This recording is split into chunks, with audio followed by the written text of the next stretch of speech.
एक दफा का जिक्र है। एक महल हुआ करता था, ऐसा महल जिसमें खुशियां ही खुशियां थी। और उस महल में रहने वाले बादशाह और मलका की सिर्फ एक ही ख्वाहिश थी, और वो ख्वाहिश ये थी कि उनके घर एक औलाद पैदा हो। बादशाह और मलका दोनों ही बहुत नेक इंसान थे। उनको दिल में ये यकीन था कि उनकी ये ख्वाहिश एक दिन जरूर पूरी होगी। और एक दिन आखिरकार उनकी ये ख्वाहिश पूरी हो गई। उनके घर एक लड़की पैदा हुई। क्योंकि उसका चेहरा खिलते हुए सूरज की तरह था, इसलिए उन्होंने अपनी नन्ही शहजादी का नाम सनशाइन रख दिया। बादशाह और मलका ने ये फैसला किया कि एक बहुत बड़ा जश्न रखा जाए सनशाइन के पैदा होने की खुशी में। हर कोई उस पार्टी में मधु था, यहाँ तक कि जंगल की परियां भी उस पार्टी में मौजूद थीं। लेकिन बादशाह और मलका ने एक बहुत बड़ी गलती कर दी। वो एक मखसूस परी को बुलाना भूल गए। हर कोई, यहाँ तक के बादशाह और मलका भी सनशाइन को तोहफे दे रहे थे। अब बारी थी परियों के तोहफे देने की। सब परियों ने एक एक करके सनशाइन को तोहफे देना शुरू किया। उनके दिए हुए मैजिक गिफ्ट से सनशाइन दुनिया का कोई भी काम कर सकती थी। आखिर में सिर्फ 3 परियां रह गईं, जिन्होंने अभी तक तोहफे नहीं दिए थे। फिर उन तीनों ने भी अपने अपने तोहफे दिए। मैं ये वादा करती हूँ कि दुनिया की तमाम खूबसूरतियाँ तुम्हारे साथ रहेंगी। छोटी गुड़िया, मेरा तोहफा है तुम्हारे दिल की खुशी। तुम कभी उदास नहीं रहोगी, हमेशा मुस्कुराती रहोगी।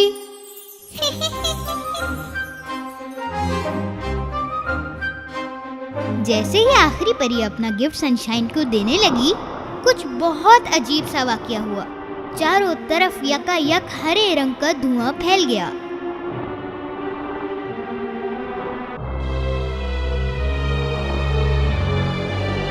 जैसे ही धुआं खत्म हुआ, एक काली परी नमूदार हुई।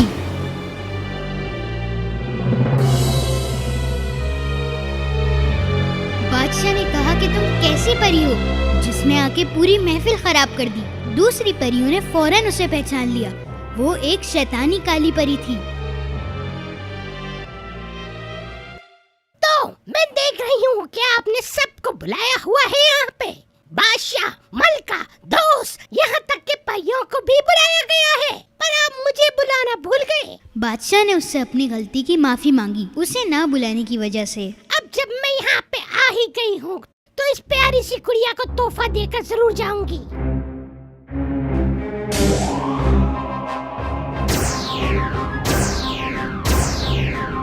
ये प्यारी सी शहजादी बहुत अच्छे से बड़ी होगी, बहुत खूबसूरत होगी, मगर अपनी 16वीं सालगिरह पर इसको एक सुई चुभेगी और ये हमेशा के लिए सो जाएगी। सिपाहियों, इसे गिरफ्तार कर लिया जाए। सिपाही उसे पकड़ने के लिए गए, लेकिन उनके पकड़ने से पहले काली परी हंसते हंसते गायब हो गई।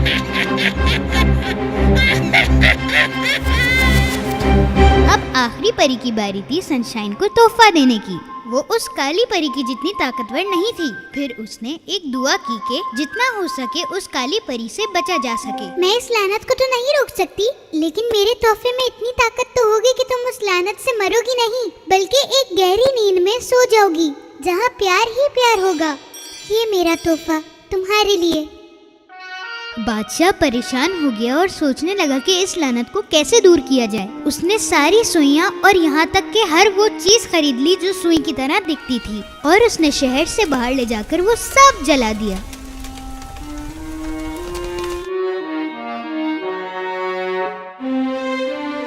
परियों के दिए हुए तोहफों के साथ शहजादी सनशाइन बड़ी होने लगी और हर कोई उसको चाहने लगा। एक दिन सनशाइन के वालिद ने 3 परियों को हुक्म दिया कि वो सनशाइन की हिफाजत करें, जो कि उन तीनों परियों के लिए बहुत मुश्किल काम था, क्योंकि सनशाइन किसी से भी ताल्लुक नहीं रखना चाहती थी, खास तौर पे इन परियों से। सनशाइन बड़ी होकर निहायत ही खूबसूरत लड़की बनी, अपनी खूबसूरत परियों के साथ। आखिरकार वक्त आन पहुंचा। आज सनशाइन की 16वीं सालगिरह थी। सिर्फ शाम का इंतजार था उस काली परी की लानत को खत्म होने में। बादशाह और मलका ने वो तमाम इंतजामात कर लिए थे जो वो कर सकते थे, लेकिन वो फिर भी परेशान थे कि कभी भी कुछ भी हो सकता है। उन्होंने शहजादी को एक रूम में बंद कर दिया और परियों को उसकी हिफाजत करने का हुक्म दिया, पर उनको भी मालूम नहीं था कि होने क्या वाला है। सनशाइन ये बिल्कुल नहीं चाहती थी कि वो कैद हो जाए। अचानक से एक दरवाजा नमूदार हुआ। सनशाइन बहुत हैरान हो गई क्योंकि उसने ये दरवाजा पहले कभी नहीं देखा था और उसको दरवाजे के पीछे से अजीब आवाजें आने लगी। परेशान और घबराई हुई थी कि क्या होने वाला है, वो दरवाजे के अंदर दाखिल हो गई। उसने अंदर देखा कि एक औरत पीठ मोड़कर सुई की मशीन पर काम कर रही है और सनशाइन उस मशीन की तरफ बढ़ने लगी। और जैसे ही सूरज गुरूब हुआ, सनशाइन का हाथ एक सुई से जाकर टकरा गया और यही वक्त था। जैसे ही उसने सुई को छुआ, वो जोर से गिरकर एक गहरी नींद में सो गई।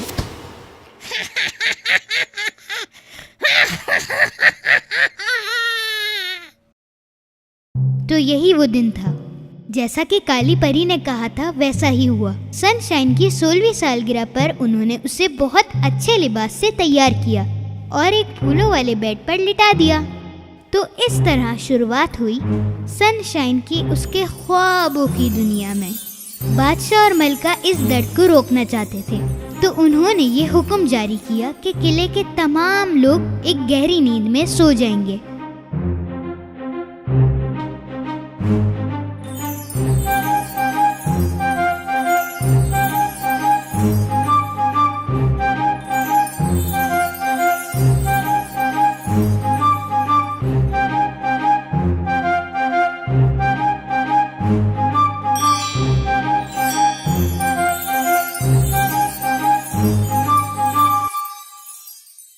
और फिर 100 सालों के बाद एक दिन एक खूबसूरत शहजादा महल के पास से गुजर रहा था। उसने एक बहुत ही बोसीदा सा महल देखा। उसके आदमियों ने उसे महल और उस शहजादी के बारे में सब कुछ बताया। ये कहानी शहजादे को बहुत पसंद आई। फिर उसने महल के अंदर जाने का फैसला किया। क्योंकि महल बहुत पुराना हो चुका था, इसलिए उसके अंदर जाना नामुमकिन था। फिर शहजादे ने अपनी तलवार निकाली और लकड़ियों को काटते हुए उस महल के अंदर जाना शुरू हो गया। बहुत मुश्किलों के बाद आखिरकार वो शहजादा महल के दरवाजे तक जा पहुंचा। उसने देखा कि दरवाजे पे 2 पहरेदार सो रहे थे और वो ये सब देखकर हैरान हो गया। वो जहाँ से भी गुजरता उसे लोग सोए हुए दिखते। वो महल के अंदर से होता हुआ आखिरकार बादशाह के कमरे तक जा पहुंचा। बादशाह और मलका भी अपने अपने तख्त पर सो रहे थे। फिर उसने एक कमरा देखा जिसका दरवाजा आधा खुला हुआ था। यही वो कमरा था जिसके अंदर सनशाइन अपने फूलों वाले बेड पर सो रही थी। शहजादा उसके बेड के करीब आया। उसने शहजादी को देखा और उसको पहली नजर में ही शहजादी से प्यार हो गया। तो तुम ही वो खूबसूरत शहजादी हो, कितनी प्यारी हो तुम। शहजादे को शहजादी इतनी प्यारी लगी कि उसने उसके माथे पर एक किस किया। उसने फौरन आंखें खोली और देखा कि उसके सामने एक खूबसूरत शहजादा खड़ा है। इसी के साथ ही किले के तमाम लोग 100 साला नींद से जाग उठे। बादशाह और मलका को भी बहुत ही ताज्जुब हुआ। वो फौरन उठे और सनशाइन की रूम की तरफ गए कि देखें आखिर माजरा क्या है। उन्होंने देखा कि उनकी बेटी बहुत खुश है और बिल्कुल ठीक ठाक है। शहजादे ने सनशाइन से पूछा, क्या तुम मुझसे शादी करोगी? सनशाइन ने फौरन हाँ कह दी। बादशाह और मलका ने इन दोनों को दुआएं दी और पूरा किला जश्न मनाने लगा। उन दोनों की शादी इतनी धूमधाम से हुई कि पूरी दुनिया देखती रह गई।